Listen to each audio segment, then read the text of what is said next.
This better be the last edition of my little mission to work my way through explaining everything within the fishbowl of long procrastinated pink. Oh, you know what? I never thought I'd say this, but I hope the very first one I pull is that most dreaded one of all, which is a pink one. It doesn't make it any less shameful, but let's see. No. Makeshift cue rack. Anything pink falls under the umbrella of, like, in real life physical projects and tasks to do. This makeshift cue rack idea, I don't know what else to call it. I haven't come up with a catchier, quicker name for it, but these, like, I use those folding drying racks that I oftentimes use outside for, like, wringing out shirts from the soda ash. I also like to use them, so I have some, like, what I call splat racks, like the rack part of those that fit perfectly over top of those, where I can kind of turn them into a 3-tier type rack. I'd be able to use them for a number of things, like putting pre-tied patterns to let them dry first before I stack them up in a pile. Also for, like, things that are already dyed or ice dyed, once they're done dripping, I could transfer them to these racks and then be able to have more splat rack space available more quickly. The reason it's part of Mission De-procrastination is because it's something I just need to,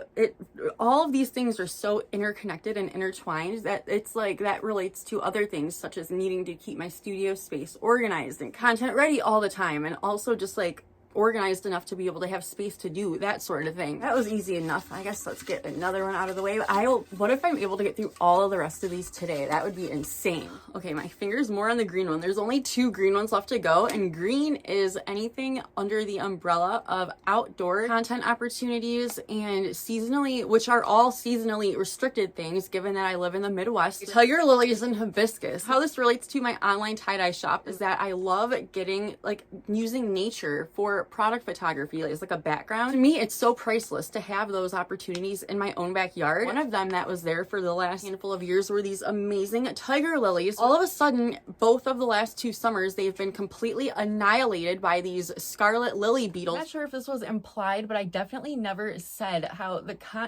tiger lilies are the content opportunity that got away, the content op that never was. I failed to ever successfully feature them in the background and use them as a background for product photography just when I started to accept defeat, at least for that summer. That was when my boyfriend told me the only thing that brought me some consolation was that the flowers that were growing in his yard, he said they were going to be hibiscus, and I was like, no way in hell. My favorite flower, hibiscus, can grow in Michigan. How did I go my entire lifetime without ever knowing this? And as soon as I learned this, and now I see them everywhere. And not only did I get some pictures, I could not resist starting my own little hibiscus patch in the backyard right next to the fig tree. How about one more out of the way before I descend down into the tie-dye dungeon to get some made-to-order designs made. And I have 2 Mindscape long sleeves I need to get rinsed out. I'm really excited about those. They look really cool just as they are before rinsing and unraveling them. Blue is anything relating to content ideas, mostly. Room dividers. This is one of the things. I have a list. I've been making a list of things I feel like I probably might have forgotten to add to the fishbowl. That reminds me, the fact that I'm supposed to be doing this field trip style. I've always really liked these things and wanted them for what, I don't know, until I had the idea I could definitely use them as like content props, I guess, to help kind of facilitate different product displays and create sort of optical illusions even. I wonder if I'll be able to find. At one point, I set up one of them behind the tie-dye bar in order just to hang shirts, because it didn't even cross my mind until I don't know how many months after the fact I could just, hang hooks behind the bar in order to hang shirts. Besides that, there's still so many other things I could and should be using these room dividers for, but it also ties into the whole concept of needing to keep the studio space cleared out and as organized and condensed as possible in order to have the space to do these things with as little friction as possible. Another idea I had for them was using them as kind of a makeshift pull-lock privacy fence outside. Definitely not designed for outdoor use.